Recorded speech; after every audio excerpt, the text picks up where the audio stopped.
Point समझना है। बेटा तुम खड़ी क्यों हो क्लास में? सीट नहीं मिल रही, आगे आ जाओ, थर्ड लाइन में आ जाओ, थर्ड लाइन में बैठा लो बेटा इसको। फिर तेरी बहन को जब कोई कहेगा यहाँ आके बैठ जा, फिर अच्छा लगेगा? थोड़ा लिमिट में रहना चाहिए ना।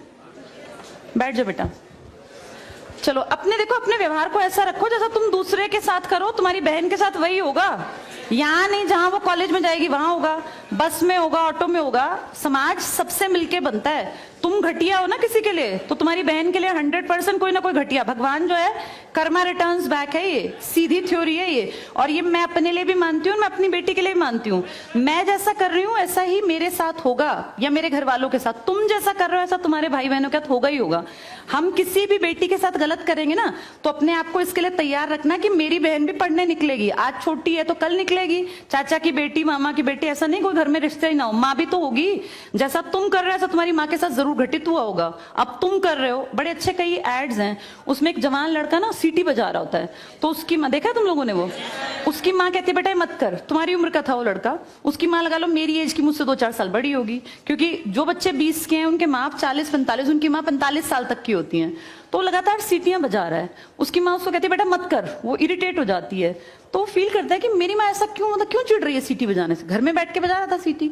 तो उसकी माँ को याद आता है कि जब मैं रोज बस स्टॉप पे जाती हूँ, 45 साल की अधेड़ उम्र की एक औरत, एक घटिया लड़का, मतलब ऐसे नहीं होते बिल्कुल ही घटिया जिनकी परवरिश हो, वो रोज उसको परेशान करता है, उस 45 साल की औरत को।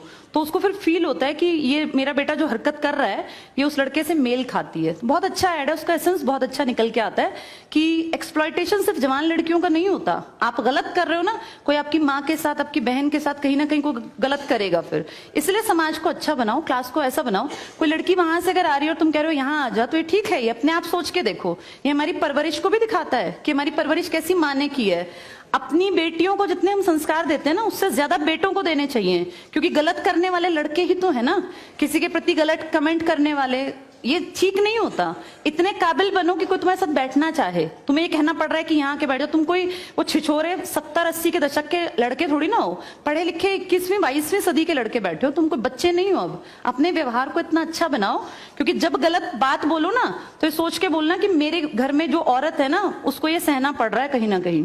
तुम ही लोगों ने समाज बना रखा है, इसको घटिया बना लो चाहे अच्छा बनाओगे तो पूरा समाज अच्छा बन जाएगा। घटिया बनाओगे तो तुम्हारी माँ को भी 100% सुनना पड़ता होगा, क्योंकि ये कर्म है, ये किसी को नहीं छोड़ते। तुम सबको चार दीवारी में नहीं रख पाओगे। तुम्हारी माँ को भी कहीं ना कहीं बाहर निकलना पड़ता है, चाहे वो मार्केट सब्जी लेने जाती हो, गाँव में रहते हो तो गली में तो निकलती है ना, उसको भी सुनना पड़ता है।